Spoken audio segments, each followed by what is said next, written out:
ما تحقق بالنسبه لظروف مصر وامكانياتها. كتير من الدول بتقول انتوا عملتوه ازاي، كتير من الدول بتقول انتوا عملتوه ازاي.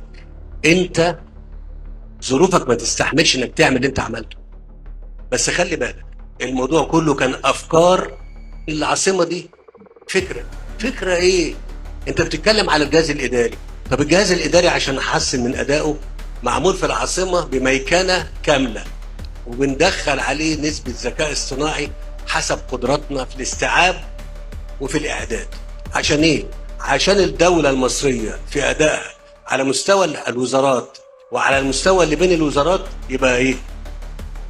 يبقى كويس، يبقى افضل كده. طب احنا دفعنا جنيه من الموازنه للعاصمه؟ طيب ماشي. طب دفعنا جنيه من الموازنه للعالمين؟ طب والله ما دام انتوا مش عاملكم ايه بس، والله العظيم والله العظيم والله العظيم ما خدنا جنيه من الدوله. وانا قلت الكلام ده قبل كده. انتوا مش عايزين تصدقوا ليه؟ مش انتوا، كل اللي بيسمعني ليه مش عايز تصدق ان فكره العاصمه دي معموله على ان انا احول الارض التراب لفلوس؟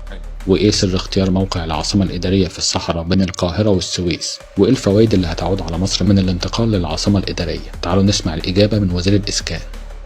طبعا العاصمه الاداريه دي كانت حلم واصبحت واقع. عايز اقول لسيادتك انا جاي لحضرتك من العاصمه الاداريه، جاي من مقر العمل بتاعي اللي انتقلت كل الوزارات وكل الهيئات الحكوميه من مارس 23. الحي الحكومي داخل العاصمه الاداريه، وهو اول حي حكومي في الشرق الاوسط. تمام؟ بيباشر عمله من مارس 23. طب الدوله عملت ايه للموظفين اللي هم انتقلوا دول؟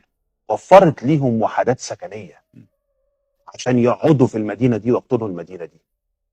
اديتهم مجموعه من المحفزات، حصل نوع من انواع الارتباط. نوري حضراتكم الاحياء السكنيه اللي منفذاها وزاره الاسكان، وايضا المشروعات الاخرى اللي منفذه بمعرفه القطاع الخاص والجهات الحكوميه الاخرى. حضرتك شوف الحي السكني الار 3 دلوقتي عندنا اكثر من 20 مدرسه شغاله داخل العاصمه الاداريه، عندنا 9 جامعات موجوده داخل العاصمه الاداريه وشغاله وخرجت طلبه وخرجت دفعات كمان. قيس على كده بقى حضرتك فكره وجود حي زي الحي الدبلوماسي اللي هتتنقل ليه السفارات كلها، منطقه المال والبنوك اللي هي موجود فيها كل البنوك وكل افرع البنوك، وعندنا افرع شغاله دلوقتي داخل العاصمه الاداريه، كل الخدمات متوفره. انا عايز اقول اذا كل الاحتياجات متوفره، مقومات الحياه موجوده، نادي موجود، مدرسه موجوده، خدمه موجوده، احتياج اساسي لاي